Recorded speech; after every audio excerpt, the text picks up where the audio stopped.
Queridos hermanos y hermanas, qué gusto, bendiciones a todos y cada uno de ustedes. Es grato tener la oportunidad de que podamos compartir algunos conceptos nuevamente, esperando que estos sean edificantes.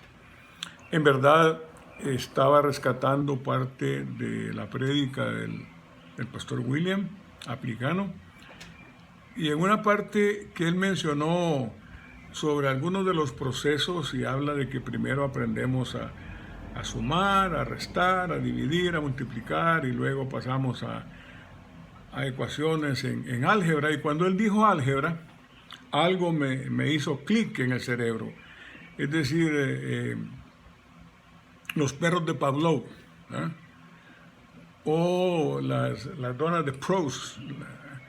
Es interesantísimo esto, porque casi al instante, aun cuando estaba escuchando la prédica, mi mente se trasladó a mi adolescencia, cuando estaba estudiando en secundaria, y pasamos de las matemáticas, de la aritmética básica, al álgebra de Baldor. El álgebra de Baldor tenía un árabe enfrente, y nunca me preocupó en ese instante lo que era, porque pensé que era un simple adorno. Pero luego entramos al conocimiento de funciones y empecé a ver ecuaciones con una incógnita, con dos incógnitas, con tres incógnitas, y luego pasé a la geometría, y luego a la trigonometría, y luego a métodos cuantitativos, a regresión lineal, y luego por último a cálculo. Y todo este conocimiento me llevó a un lugar, pero más que una explicación de tipo matemática o de estudio, quiero referirme al que estaba en la portada. Este hombre se llamaba Al-Khwarizmi. Y es interesante porque este hombre fue el que nos dio el sistema decimal. O sea, una de esas mentes prodigiosas que vivió allá por el año 600 de la era cristiana. Y él era el preferido del califa, es una mente extraordinaria. Había nacido en Bagdad. Y muy interesante porque quería mencionarle algo bien resaltado. Y es que le hicieron una consulta. Le preguntaron a él que cuál era el valor específico del ser humano. Y dio una respuesta extraordinaria. Él dijo que si el ser humano tenía ética, le dieran el valor del 1. Si aparte de la ética tenía inteligencia, que le añadieron un 0 y eso sería igual a 10. Pero si aparte de la inteligencia tenía dinero, le podrían añadir otro 0 y entonces sería 100. Si aparte del dinero es una persona de buenos modales, de buenas costumbres, con don de gentes, otro 0 sería 1000. Y si era una persona magnífica, otro 0 sería 10.000. Y así continuaban con los valores que la persona podía tener. Y le añadían un 0 para llegar a una cantidad inmensa. Pero subrayó algo. Y dijo él, pero si le quitan el 1, que es la ética, nada de lo demás sirve porque solo son ceros. En el caso del ser humano, si pierde la ética y pierde sus valores, entonces solo nos quedan delincuentes, ampones, gente sin principios, ladrones y corruptos, como lo que tristemente estamos viendo en el gobierno con esta pandemia que ya es público, lo menciono, no es ningún secreto, está en los juzgados, está en los periódicos, está en la televisión, de cómo estos funcionarios, independientemente de que hablan, los pobres es el mejor negocio, usted sabe. Ellos hablan por defender la vida, pero la vida de ellos. Es algo interesante. Y quiero decirle, cuando hablamos nosotros, hablamos de dónde está la felicidad. Porque aquí hay un elemento que quiero subrayar. Ellos buscan el tener, no importa los medios. Generalmente es por robar, estafar. Solo es tener todos sus principios y su voluntad y su inteligencia, a veces extraordinaria, pero orientada hacia el mal, solo piensa en tener. Y ya vea qué interesante. Le voy a hablar un poco de mitología. Usted sabe que la mitología es mitos, es mito y logos tratado, estudio, el estudio de los mitos. La mitología griega es muy famosa. Y habla, me llama la atención porque a veces las leyendas toman una palabra de la Biblia y la convierten en un cuento para que las personas creamos que son de origen cristiano, como lo que hace Paulo Coelho de Brasil, que toma una cosa de Abraham y la gente cree que es cristiano cuando el tipo es un espiritista. Cuando usted lee El Alquimista y todos los otros libros que este señor ha publicado, por cierto, excelentemente bien redactados. Pero lo que estamos hablando aquí es del fondo del mensaje que se envía. Entonces, se dice que se reunieron algunos dioses y dijeron ellos, tomado este punto de la Biblia, hagamos al hombre a imagen y semejanza nuestra. Y entonces lo hicieron. Pero luego vinieron algunas inquietudes y dijeron ellos, pero si lo dejamos así como está y no se diferencia de nosotros, entonces estamos haciendo más dioses, dioses con D pequeña. Y dijeron, quitémosle algo para diferenciarlo de nosotros. Y dijeron, bueno, ¿qué le podemos quitar? Bueno, quitémosle la felicidad y escondámosla en algún lugar. Y preguntó otro, ¿a dónde la podemos esconder? Y dijo, bueno, podemos ponerla en la montaña más alta. Y dijo, pero recordad que van a tener inteligencia y mucha fuerza, y un día van a subir a las montañas y la van a encontrar. Entonces dijo otro, entonces pongámoslo en lo profundo del mar. Entonces la misma respuesta. Otro dijo, pues pongámoslo en el espacio. Y dijo, bueno, van a construir naves algún día y van a llegar. Y luego vino uno que estaba un poco callado y dijo, yo le voy a decir dónde podemos esconderla y que nunca la van a encontrar. Y ante esta aseveración le preguntaron dónde. Y él dijo, escondámosla dentro de ellos y ahí nunca la van a encontrar. Y tristemente lo que esta leyenda enseña, desde ese tiempo que la leyenda se mencionó hasta el día de hoy, seguimos buscando la felicidad afuera cuando la tenemos adentro.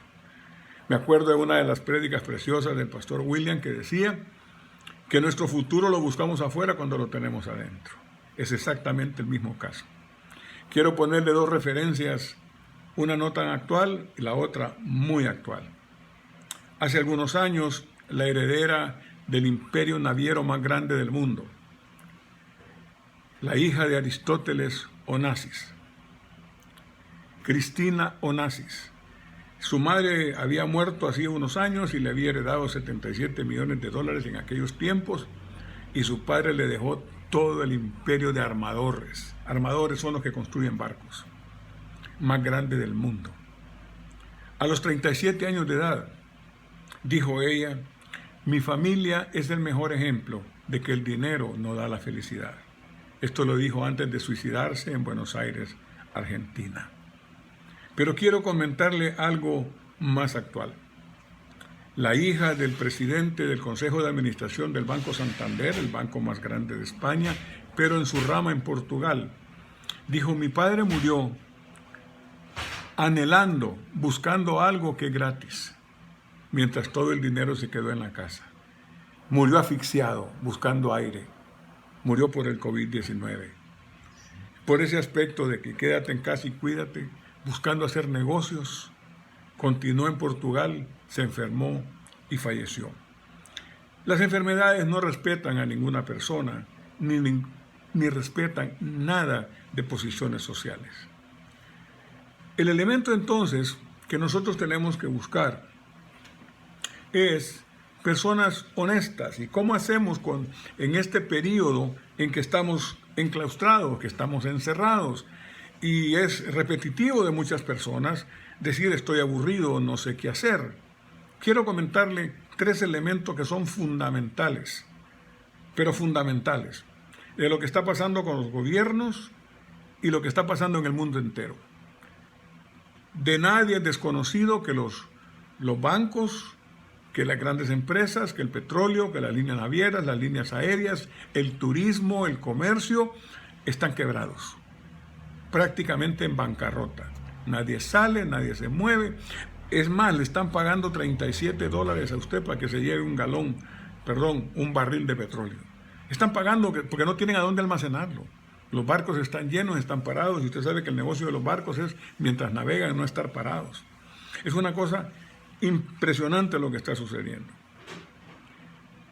Pero dentro de toda esta catástrofe, que ha muerto miles de personas, que en las estadísticas en los Estados Unidos casi están en el 1.000.000 de contagiados y una cantidad enorme de decesos, hay 3 negocios fundamentalmente, pueden haber más, pero 3 negocios que están creciendo de manera impresionante. Ya eran un poco grandes algunos o más grandes los demás, pero ahora han agarrado un nivel increíble. Y uno de ellos es Amazon. Amazon está en el nivel más alto de toda su historia, negocio electrónico. El segundo nivel que ha quebrado a todos los cines, a todos los teatros, a todas las salas de cinemas que existían, se llama Netflix. Está ahorita en su punto más alto en la historia. Y el tercer nivel, también de negocio electrónico, se llama Zoom. Zoom tenía tal vez 2 millones de clientes y ahora tiene 200 millones de clientes. ¿Cuál es la enseñanza o la moraleja de estos 3 ejemplos? Que aún estos negocios que ya existían, algunos de ellos más pequeños, esta crisis les ha dado el alimento, el oxígeno, el combustible para llegar a niveles insospechados. Usted y yo estamos en un cambio, en un proceso. Estamos viviendo, como decía Alvin Toffley, la tercera ola. Estamos viviendo la ola del futuro. Estamos en medio, inmersos en una serie de cambios tan veloces que a veces no los percibimos. No solo está cambiando el aspecto familiar, está cambiando el aspecto económico.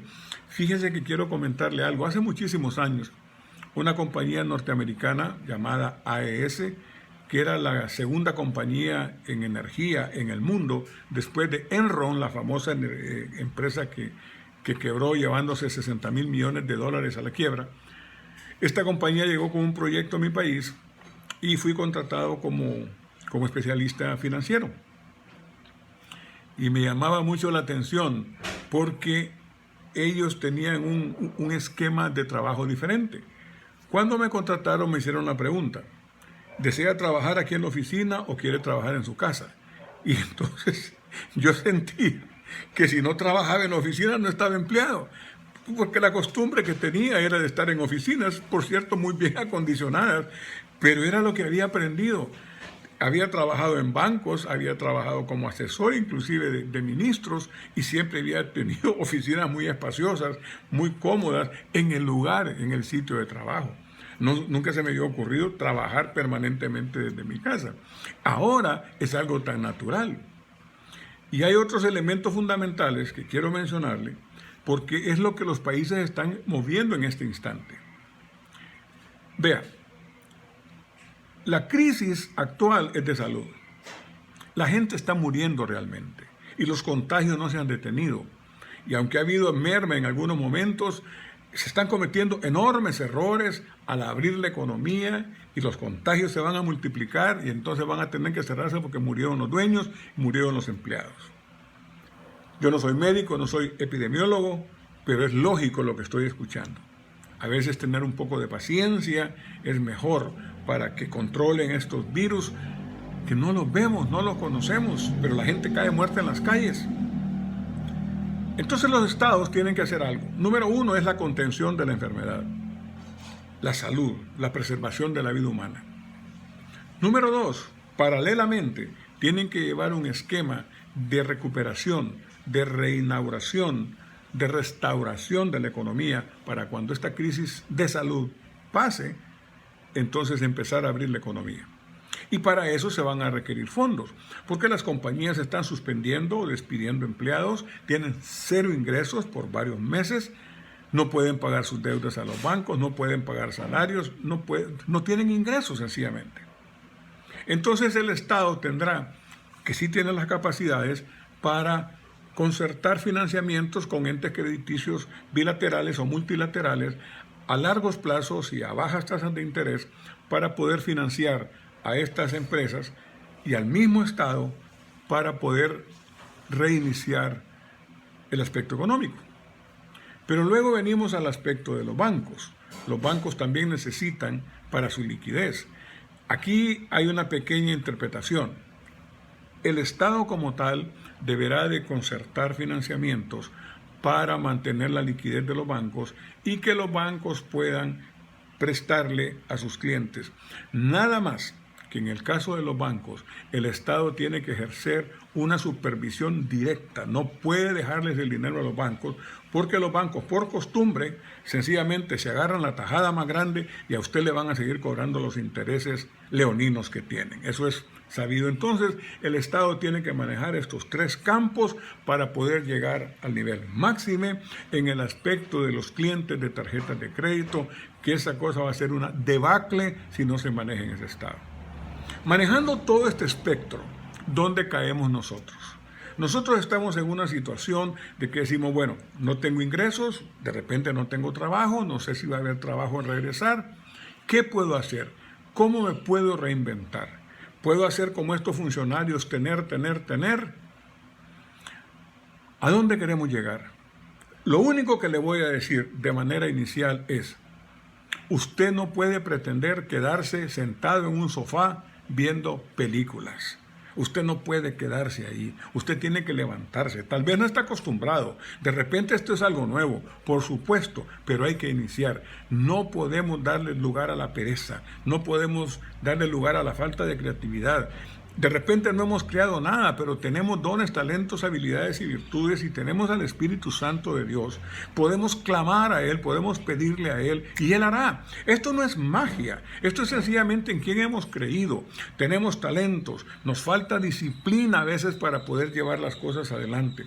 Pero ¿cómo podemos hacer en un momento donde estamos enclaustrados, donde estamos encerrados, donde no tenemos tanto espacio para expandirnos?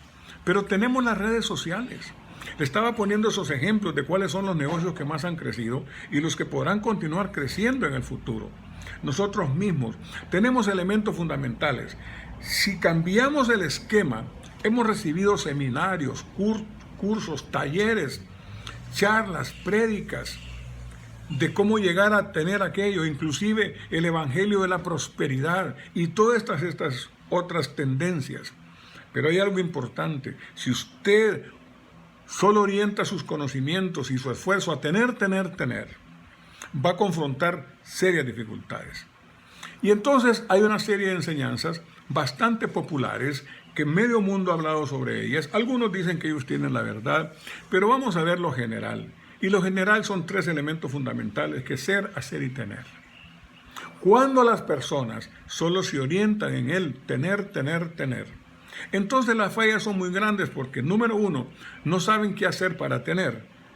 Y número dos, no saben cómo tiene que ser la persona. Por ejemplo, si usted quiere ser un emprendedor, si usted quiere poner su propia empresa, ¿qué debe de hacer? Al hacerse la pregunta, ¿qué puedo hacer? Bueno, en este momento existen tutoriales en YouTube de cómo hacer una empresa pequeña, una microempresa, de lo que usted quiera. Y hay oficinas encargadas de darle información, de guiarlo paso a paso. Y usted tiene que seleccionar y buscar alguna, vamos a poner un ejemplo, en que usted se sienta más cómodo, que le entiende mejor a eso. No va a buscar medicina porque es más complejo, pero puede encontrar algunas otras de representaciones. Y entonces empieza a prepararse. Empieza a estudiar, porque ¿qué es lo que sucede? Si usted quiere ser un emprendedor, ¿cuál es el primer punto para ser un emprendedor? Hay que ser un líder. ¿Qué se necesita para ser un líder? Educarse. Tiene que educarse, tiene que prepararse. Entonces usted empieza a buscar información relativa a la formación de empresas, cuáles son los pasos que requieren, y empieza a hacer acciones para llegar a tener. Pero lo primero es llegar a ser. Le pongo un ejemplo muy conocido. Entrevistaron a Carlos Slim, el hombre más rico del mundo, y le preguntaron, ¿qué se siente ser el hombre más rico del mundo? Y él le dijo, pues no tengo idea, nunca he buscado esa posición. Yo soy un hombre que le gusta hacer negocios, disfruto hacer negocios, y aquello es consecuencia de esto. Es decir, el tener el tener esa calidad, esa cantidad de dinero, es consecuencia directa de las acciones que él hace, acciones que conoce y que le gustan. Él no empezó llegando de ser a hacer acciones que lo llevaran específicamente a tener, sino que su mundo está en formar un ser, preparar ese ser para hacer acciones que le gusta, hacer negocios, y lo demás es consecuencia directa de estas acciones. Entonces, prepararnos es el primer punto. Yo no sé cuáles son sus habilidades, pero créame que hay tutoriales para cualquier habilidad que usted tenga. Lo que no hay razón es para la pereza. El único que escribió un libro que se llama El derecho a la pereza, paradójicamente, es el yerno de Marx. El hombre que dijo pueblos del mundo unidos, aquel que dijo que tenían derecho, que se unieran contra los ricos. Y el yerno, aparte de eso, le salió con un libro que se llamaba El derecho a la pereza. Es el único. Nosotros no tenemos el derecho a la pereza. Nosotros tenemos el derecho a la innovación, a la creatividad, al ejercicio, a la dinámica, a la perseverancia, al continuar adelante, a nunca cejar ante la incertidumbre, a continuar adelante, tomar palabras de ejemplo, de sangre, sudor y lágrimas, de no dejarnos vencer. Tenemos que tomar ideas, trabajar. No es fácil mucho porque no estamos acostumbrados, pero tenemos que iniciar en alguna parte. Este es un momento precioso, es una oportunidad histórica. El mundo está parado, las situaciones están paradas. ¿Cómo va a llegar usted mañana, en el caso que ya no tenga un trabajo, a buscar trabajo? Va a llegar a decir, vengo a buscar trabajo, y cuando le preguntan qué sabe hacer, va a decir usted de lo que sea. Usted no se puede dar ese lujo. Hoy tiene la oportunidad de empezar a ver tutoriales, de aprender nuevas cosas, de adquirir destrezas, para tener lo que se llama destrezas adquiridas realmente. Hoy tiene la oportunidad de hacerlo. No puede negarse la oportunidad ni a usted ni a su familia. Usted es inteligente, es talentoso. Tiene que quitar ese estigma de la pereza y ver innovaciones y pedirle. Dice la palabra de Dios: pide y se te dará, toca y se te abrirá. Pídale que el Espíritu Santo le dé creatividad, le dé ideas creativas. Él es el ser creativo por excelencia del universo. Él es el creador ígneo que le dio vida al universo. Él es el que levantó a Cristo de los muertos. Él es el que tiene la capacidad de transformar la muerte en vida. Usted tiene el Espíritu Santo dentro de usted. No es excusa decir, estoy encerrado, no tengo oportunidad. Espero que todos tengamos internet y todos tengamos computadoras y todos tengamos teléfonos para poder buscar información relativa a esto. Y quiero contarle algo. Quiero llevarle a uno de mis personajes preferidos en la Biblia. Todos me gustan, pero hay unos que son preferidos por las condiciones que se asemejan. En el libro, cuando hablan de Nehemías, le hemos platicado con anterioridad. Nehemías no nació en Israel, él nació en Babilonia. Y usted conoce la historia mejor que yo. Él era copero del rey. Ahora, por favor entienda esto. Un copero del rey no era un simple mesero. Hay una lectura en el libro de Isaías donde dice que le enviaron al copero mayor con un ejército. Pero usted no va a mandar a un mesero con un ejército, con el debido respeto a los meseros, pero manda a generales de alto rango. Entonces el copero era una persona de muy alta posición, un diplomático de carrera, un militar de alta jerarquía, que era tan leal y de confianza del rey, que le confiaba que le probara los alimentos. Y no solo había un copero, habían varios coperos, pero el copero en jefe. Y dice en esa lectura de Isaías que mandó al copero en jefe con un ejército grande para librar una batalla. Entonces, Nehemías era el copero, el preferido del rey. Era un hombre de mucha posición. Y usted recuerda cuando le hace la consulta a los judíos que vienen de Jerusalén. Y dice que Dios le puso una carga y lloró.